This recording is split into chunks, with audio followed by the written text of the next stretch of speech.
길어.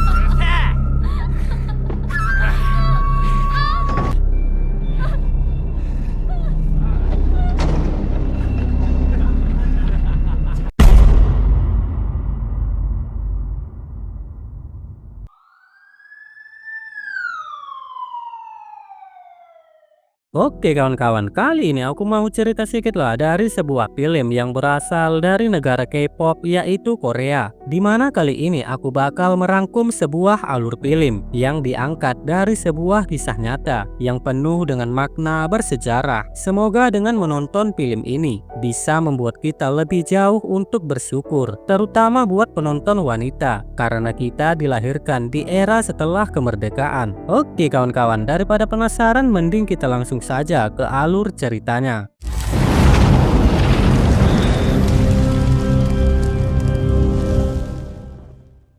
Awal cerita dimulai pada tahun 1991.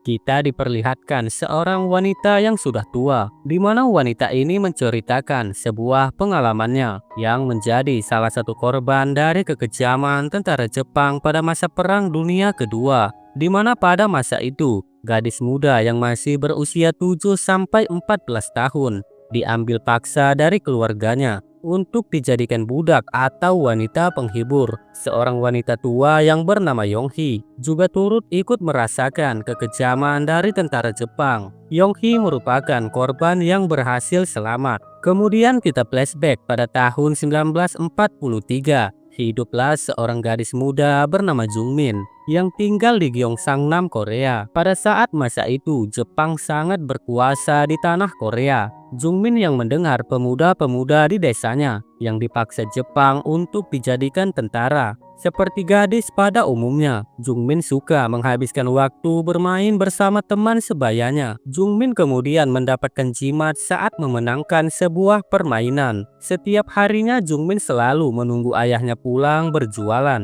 Sang ayah yang selalu menghibur Jungmin dengan cara selalu mengajaknya bermain. Namun jauh berbalik dari sang ayah, ibu Jungmin malah selalu mendidiknya dengan cara yang sangat keras. Walaupun terlihat keras, namun ibu Jungmin ini sangat menyayangin anaknya, di mana ibunya ini sangat mengharapkan agar anaknya bisa hidup lebih baik. Namun tidak beberapa lama, tentara Jepang datang untuk membawa Jungmin bersama mereka. Dengan secara keadaan yang terpaksa, mau tidak mau orang tuanya merelakan putrinya dibawa oleh tentara Jepang. Sambil menangis merintih, ibu Jungmin memberikan sebuah jimat dan sejumlah uang. Ibu Jungmin juga berpesan agar Jungmin selalu mengingat kedua orang tuanya. Jungmin yang dibawa paksa menggunakan kereta, juga bersama beberapa remaja seusianya, dan tanpa tahu untuk dibawa kemana. Di dalam kereta itulah untuk pertama kalinya Jungmin bertemu dengan Yonghi yang masih muda. Mereka yang bercerita tentang keluarga masing-masing dan memutuskan untuk menjadi teman. Sebagai tanda persahabatan, Jungmin meminjamkan jimat pemberian ibunya kepada Yonghi. Tiba saat di mana kereta telah sampai di tanah Cina dan mereka di sini di bawah kendali dari Letnan Untung dan beserta pasukannya.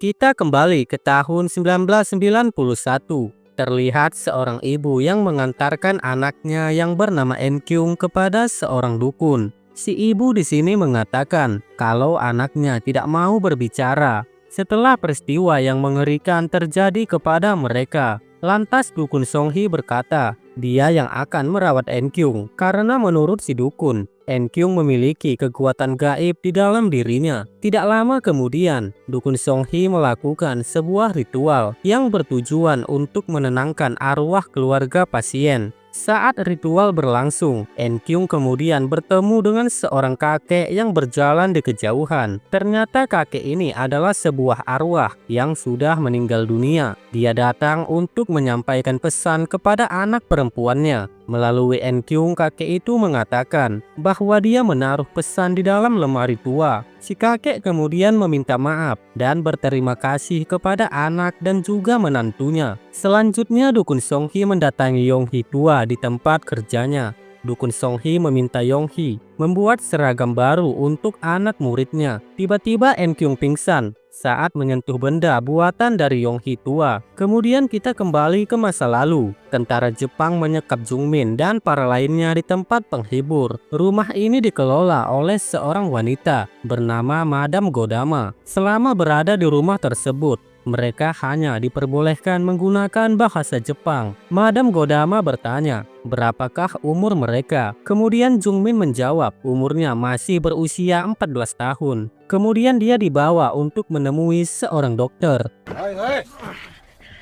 こんなに動くと怪我するよ。大丈夫だ。行っていい。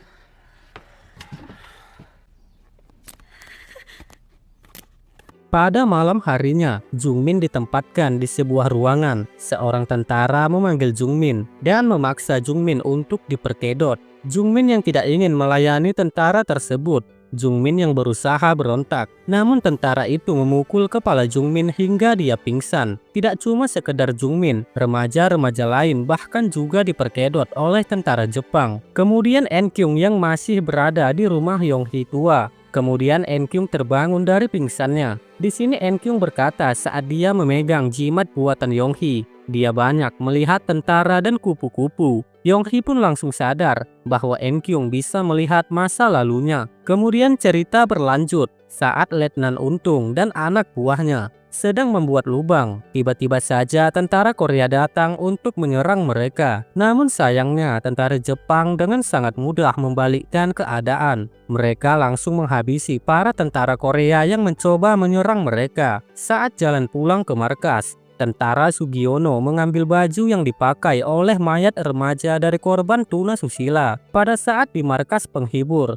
tentara Sugiono memaksa seorang wanita memakai baju yang ia bawa. Kemudian dengan kejinya, tentara Sungatno memperkedot wanita tersebut. Ma, sugu junban kimasu kara.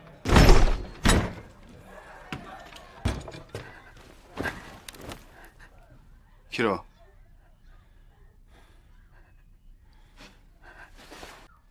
すいません。ちょっと待って。座ってみて。10分の間休んで。ダメです。私叱られます。 Sementara itu Jungmin didatangin oleh tentara lain yang bernama Nagato. Tidak seperti tentara Jepang lainnya. Tentara Nagato di sini sangatlah baik. Dia tidak tega memperkedot wanita lemah yang mereka sekap. Nagato berkata bahwa Jungmin sangat mirip dengan adik perempuannya. Sementara itu semua para tahanan remaja meminta izin untuk bersantai sejenak. Kemudian mereka bersantai di sebuah kolam. Salah satu dari mereka mengalami peristiwa yang sangat tragis, sehingga membuatnya harus kehilangan akal sehat. Saat bersantai di kolam, mereka saling menghibur satu sama lain dan sambil mengenang dengan kampung halaman yang selalu mereka rindukan. Kita kembali lagi pada tahun 1991.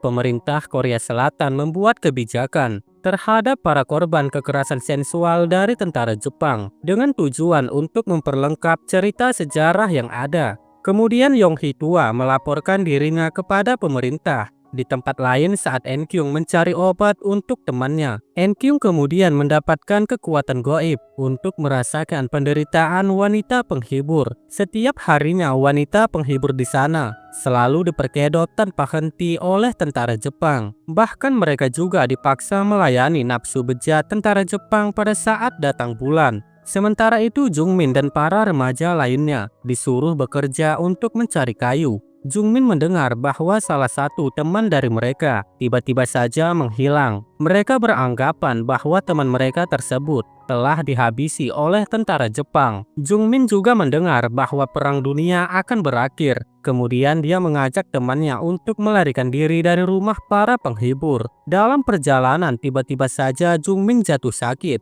Kemudian Jungmin diperiksa oleh dokter di ruangan perawatan. Saat dokter sedang memeriksanya, Jungmin menemukan temannya yang dikabarkan menghilang. Ternyata dia sudah wafat akibat ulah dari tentara Jepang. Kemudian kisah cerita kembali fokus kepada masa lalu. Jungmin dan tentara Nagato bertemu di sebuah rumah kosong. Tentara Nagato kemudian memberikan sebuah peta kepada Jungmin agar Jungmin bisa dapat untuk melarikan diri. Pada malam harinya, Jungmin mengajak 3 temannya, Yonghi muda beserta Sakura dan Hinata, untuk bersama-sama melarikan diri dari rumah penghibur. Akan tetapi setelah berhasil keluar, Sakura terpisah dari teman-temannya dan dia kembali tertangkap oleh tentara Jepang. Karena khawatir dengan keadaan Sakura, Jungmin dan Yonghi pun kembali ke tempat rumah penghibur. Setelah menangkap Sakura, Letnan Untung mengumpulkan semua para tahanan remaja di lapangan. Letnan Untung bertanya siapa lagi dari mereka yang ingin melarikan diri. Karena tidak ada yang menjawab, Letnan Untung kemudian melepaskan baju mereka semua. Letnan Untung berkata, jika kalian ada yang berani lagi untuk melarikan diri, maka Letnan Untung tidak akan segan-segan menghabisi hidup mereka. Kemudian saat di pagi harinya, Sarah dan para remaja lainnya dibawa menggunakan sebuah mobil. Tentara Jepang mengatakan bahwa mereka akan ditempatkan di daerah lain. Namun ternyata remaja-remaja itu dipisahkan dari rumah penghibur hanya untuk dieksekusi sampai wafat. 3 remaja yang masih hidup dieksekusi di tempat remaja lain yang sudah dihabisi sebelumnya. Karena tidak sanggup menjalankan perintah, tentara Nagato juga harus ikut dieksekusi. Kemudian tentara Jepang membakar mayat-mayat tersebut. Kemudian kita beralih ke tahun 1991. Rupanya Yonghi tua memiliki tumor di dalam tubuhnya. Dokter berkata hidupnya tidak akan bertahan lama lagi. Setelah menemui dokter, Yonghi datang kepada Dukun Songhi untuk meminta sebuah bantuan. Sesuai permintaan Yonghi, Dukun Songhi melakukan ritual untuk pemanggilan arwah. Saat melakukan ritual, Enkyung berhasil membawa arwah Jungmin ke dalam tubuhnya. Arwah Jungmin membawa Yonghi ke masa lalunya. Pada saat itu dikabarkan bahwa perang dunia akan berakhir. Letnan Untung mendapat perintah dari komandan untuk menghabisi semua wanita penghibur yang masih tersisa. Seperti biasanya, para wanita dikumpulkan di sebuah lubang untuk dieksekusi. Jungmin dan Yonghi sangat ketakutan saat melihat kematian sudah tinggal beberapa detik lagi. Namun di saat sebelum sempat melakukan eksekusi, tentara Jepang tiba-tiba diserang lagi oleh tentara Korea. Saat dalam berperang, tentara Jepang masih berusaha untuk menghabisi para wanita penghibur. Hingga tinggallah yang tersisa hanya Jungmin dan Yonghi. Setelah berhasil selamat, Jungmin dan Yonghi berhasil kabur melarikan diri dari lokasi perperangan. Namun sayangnya Letnan Untung masih terus mengejar mereka. Kemudian dari belakang Letnan Untung berhasil ditembak oleh tentara Korea yang juga ikut menyusul. Namun sebelum mokat, Letnan Untung berhasil menembakkan sebuah peluru ke arah tubuh Jungmin. Hingga pada akhirnya, Jungmin pun meninggal dunia tepat di pangkuan Yonghi. Kemudian Yonghi meminta maaf karena meninggalkan Jungmin sendirian. Jungmin kemudian berterima kasih karena arwahnya telah dipanggil. Jadi dia bisa dapat kembali untuk merasakan kampung halamannya. Setelah sadar, Enkyung kembali melanjutkan ritual, yaitu ritual pengembalian roh agar arwah-arwah mereka bisa kembali ke asalnya. Setelah lama berpisah, Jungmin bisa kembali untuk bertemu dengan kedua orang tuanya. Dan hingga pada akhirnya, film pun tamat. Oke lah, itu aja lah ceritaku hari ini. Buat kalian yang sudah mampir ke channel ini, jangan lupa subscribe, like, dan komen, agar aku bisa tambah semangat lagi membuat konten. Oke lah, sampai sini aja lah dulu pertemuan kita. Soalnya mau cari-cari konten lagi aku. Dadah wak geng.